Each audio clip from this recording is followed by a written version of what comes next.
"You're too much of a perfectionist for construction." Those were the words that ended my 23-year career in one breath. My name's Martin Granger, and I've been pouring concrete across Fort Worth since I was a teenager straight out of high school. Built hospitals, schools, apartment complexes, structures meant to last lifetimes. Not once did a foundation I poured fail an inspection. Not once did I cut corners. But that morning my supervisor, Blake Dorsey, tossed a revised spec sheet on my desk like it was junk mail. The concrete mix had a PSI rating 30% lower than what we promised the school board, lower than the blueprints called for, and lower than what any kid walking those halls deserved to stand on. Blake leaned in all smug confidence. "It's cheaper. Saves us $50,000. Corporate loves that kind of efficiency." I didn't say anything at first. I just reread the specs. This wasn't a cost-effective alternative. This was dangerous. The kind of concrete that might last 5 years, 10 if you're lucky, before the cracks show up under those children's feet. "This doesn't meet code," I said, evenly. Blake's grin faded. "This is how real builders get the job done. We're not building a monument." But I wasn't backing down, because I've got a daughter, and if her school was built on this kind of garbage, I'd want someone like me to speak up. So I did, and that's when everything changed. I didn't sleep much that weekend. After Blake Dorsey handed me the new specs, those weak Substandard concrete specs, I drove home with a weight I hadn't felt since the day my dad passed. My wife, Lauren, noticed it immediately. We'd been married for 19 years, and she knew I didn't bring problems home unless they were serious. "What's going on, Martin?" she asked while making dinner. So I told her. I told her how Blake, our so-called site manager, had ordered us to pour a weaker mix than what we'd originally promised the school district. I told her the PSI rating was dangerously low for a 2-story school, and I told her that I wasn't sure I could stop it from happening. Lauren didn't blink. "You do what you think is right. We'll deal with whatever comes." Our daughter Ava overheard us from the kitchen table. She was doing algebra homework, but her ears were sharper than her pencils. "Isn't that the new school on Maple Street?" she asked. "That's where Katie's little brother is going next year?" And that just twisted the knife. I'd driven by that site every day for the past 2 months. I'd watched the excavation, the leveling, the prep work for the foundation. And every single time I pictured those classrooms full of kids, laughing, learning, playing. The kind of place you send your children trusting it won't cave in beneath their feet. But Blake had been pulling this stunt for months. First it was the cheaper rebar at a strip mall site. Then it was less waterproofing on a warehouse slab. Each time I'd raised concerns. Each time I'd been told, "You're not seeing the big picture." Well, I'd seen the big picture. The Hyatt walkway collapse. The FIU bridge failure. I studied every one of them like a surgeon studies an autopsy report. They all started the same way, someone in charge saying, "Good enough," when it wasn't. Blake thought I didn't know how this business worked, but I knew it better than he ever would. Nordwell construction had been struggling for months. 2 big contracts had fallen through. We were underbidding every job just to stay alive. Blake was under pressure from corporate, and his idea of a solution was cutting every material corner he could find. But I wasn't about to let my name be tied to a death trap. On Sunday afternoon, I drove to the site, stood on the dirt where the foundation would be poured the next morning. It was quiet, almost sacred. I imagined those children running across that concrete, playing tag, dropping their backpacks, living their lives.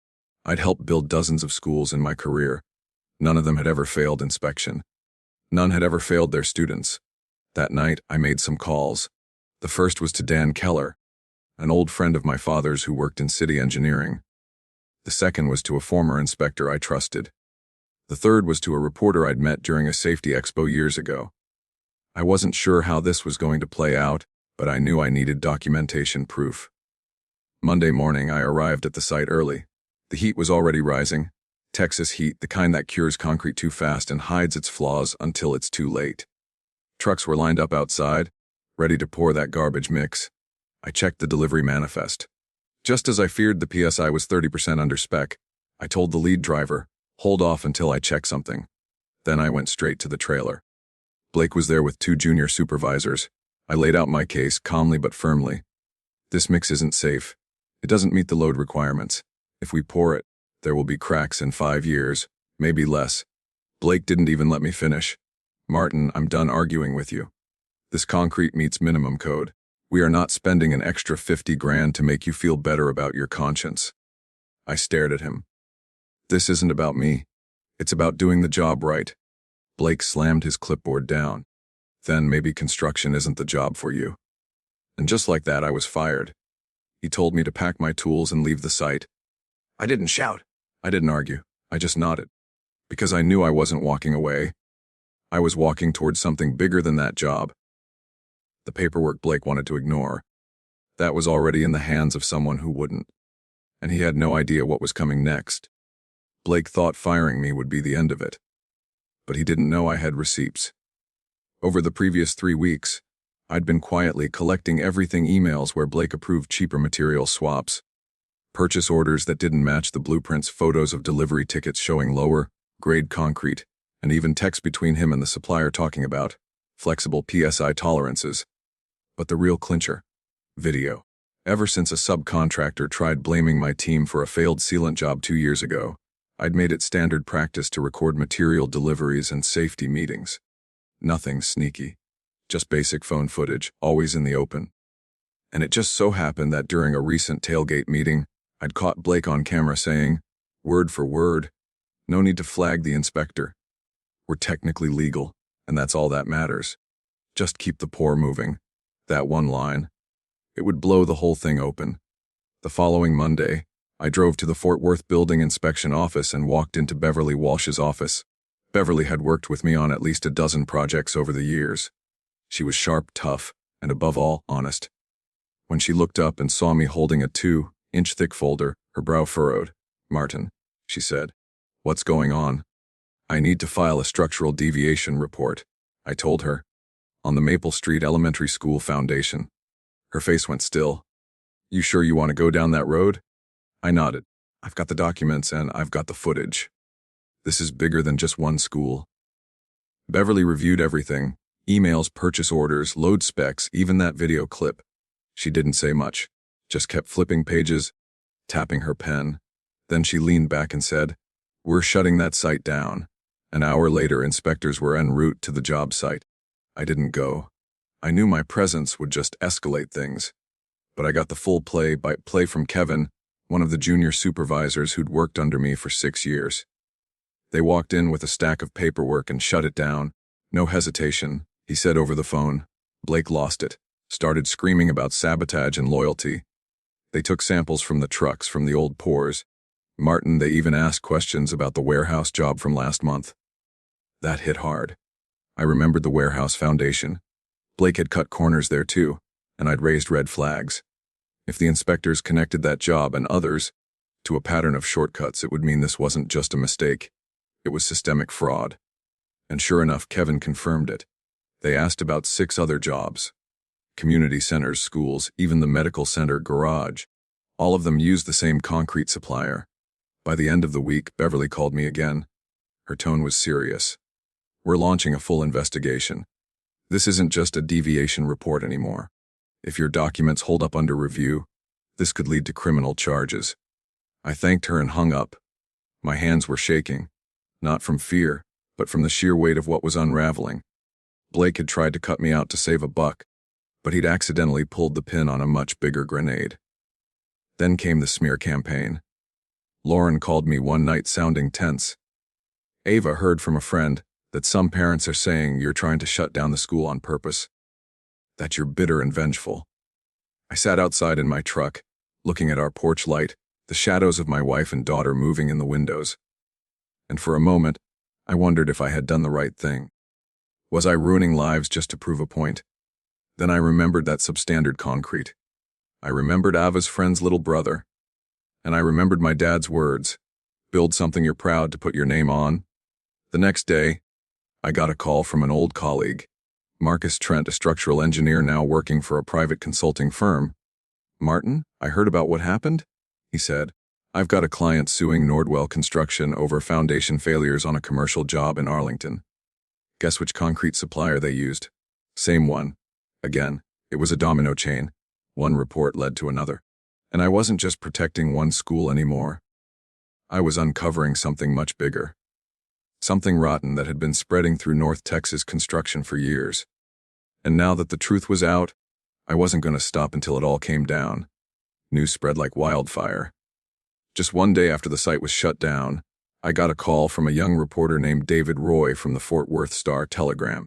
He was sitting at my kitchen table with my wife and daughter, laptop open, eyes glowing like he'd just struck gold.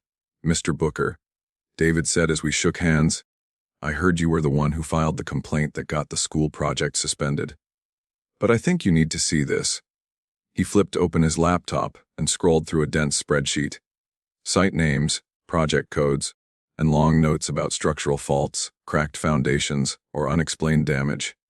"I've been investigating shady construction sites in North Texas for 6 months, but I was missing the link until you filed that report." I glanced down the list: Morrison Community Center, Riverside Medical Parking Garage, 3 apartment complexes, a hospital, a school. Everyone had something in common. Nordwell Construction and the concrete supplier Blake once tried to force on me. My daughter Ava, sitting beside me, stared at the screen. "Dad, if all these buildings have problems, how many people are in danger?" I swallowed hard. "Thousands, honey." David looked up. "That's why this article matters. But I need proof, internal messages, documents, witnesses. Without that, it's just hearsay." I thought of Kevin and the guys on the crew. They knew. They'd seen it all. But they had families, bills, and Blake's threats hanging over them. The next morning, I met Kevin at a diner on the south side of town. He looked like he hadn't slept in days. Dark circles under his eyes, shoulders slumped. "They've had us working 16-hour days just to stay on schedule." Kevin sighed. "Blake's lost it. He's blaming everything on you." "Kevin," I said gently, "do you have any proof? Photos, emails, texts?" He nodded. "Most of us kept stuff. Just in case." I looked him in the eyes. "If you don't hand it over, people could get hurt. Or worse, I need you to do the right thing." Kevin sat quietly for a long time. Then he nodded. "I'll talk to the others." That afternoon, he called me back. 6 of us are willing to share what we've got. But we'll need legal protection. I connected them with David Roy and a whistleblower attorney. Not long after, I got a call from a lawyer named James Morrison. "Mr. Booker, I represent a group of property owners with structural issues tied to Nordwell builds. We'd like to bring you on as an expert witness for the lawsuit." I paused. "How many cases are we talking about?" "Could be dozens. Your records may be the key to proving Nordwell gamed the system." A week later, Beverly Walsh called with the results from the concrete test. "The sample from the school is 42% weaker than the design required," she said. "The one from the warehouse last month was even worse. If left like this, the foundation could fail in 2 to 3 years." I was speechless. "We're referring this to the DA's office," Beverly added. "And the school district may want you back to lead the project, this time with a new contractor." As I hung up, my wife was cooking dinner and Ava was doing homework at the same table where David Roy had opened his laptop a month earlier to reveal the truth. "Dad," Ava looked up. "My friend asked if our house is safe, since you built this neighborhood." I laughed softly. "Tell your friend this house was built before Blake got involved. It'll still be standing 100 years from now." Ava beamed. "So we're the good guys in this story, right?" "Dad," I nodded. "We're the ones who told the truth. And sometimes that's enough to be a hero." The first article hit the Fort Worth Star-Telegram on a brisk Thursday morning in November. The headline spanned the entire front page. "FOUDOIOF how one construction company put profits before safety."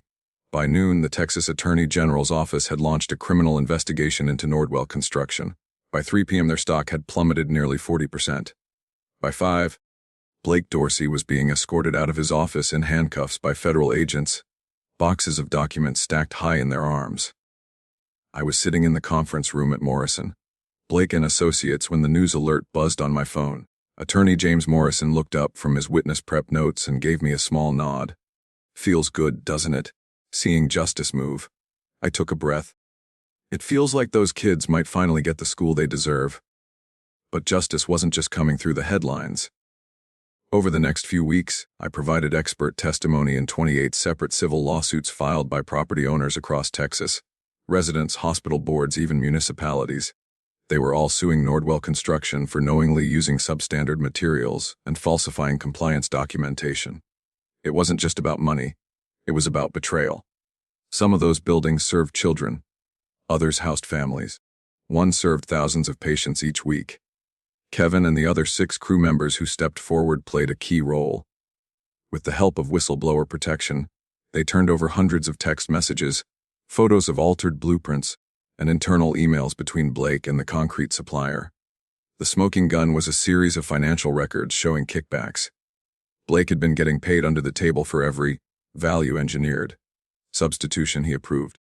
3 months later, I sat in a federal courtroom and watched Blake Dorsey receive a sentence of 4 years in prison and an order for full restitution to affected property owners. But it was the judge's words that stuck with me. "Mr. Dorsey, you endangered the lives of thousands, including children, for the sake of profit. Construction is not just about concrete and steel. It's about trust." After the sentencing, I stepped outside the courthouse into the bright February sun. David Roy and his news crew were waiting on the steps. "Mr. Booker, any comment on today's outcome?" he asked. I paused, looking past the cameras toward the horizon. "Those kids are going to get a safe school," I said. "That's all that matters." And they did. Spring arrived early in Fort Worth that year. I was back on site at the Maple Street Elementary School, standing on a newly poured foundation. This time with the right mix, the right specs, and the right contractor. The school district had hired Brennan and Associates to finish the job, and they'd asked me to return as senior foreman. It was more than just a job. It felt like closure. Like the industry hadn't forgotten what integrity looked like. "Ray," my new project manager Lisa Hendris called out, "The principal's here for a walkthrough." I dusted off my hands and met her halfway across the job site. Lisa was sharp, by the book, and one of those rare people who understood that safety and timelines weren't supposed to be enemies. As we walked the site, I thought about how far things had come. Losing my job had forced me to find my voice. Choosing to do the right thing, even when it cost me everything, had opened doors I didn't know existed. That afternoon, Patricia and Ava came to visit the site. Ava brought her camera.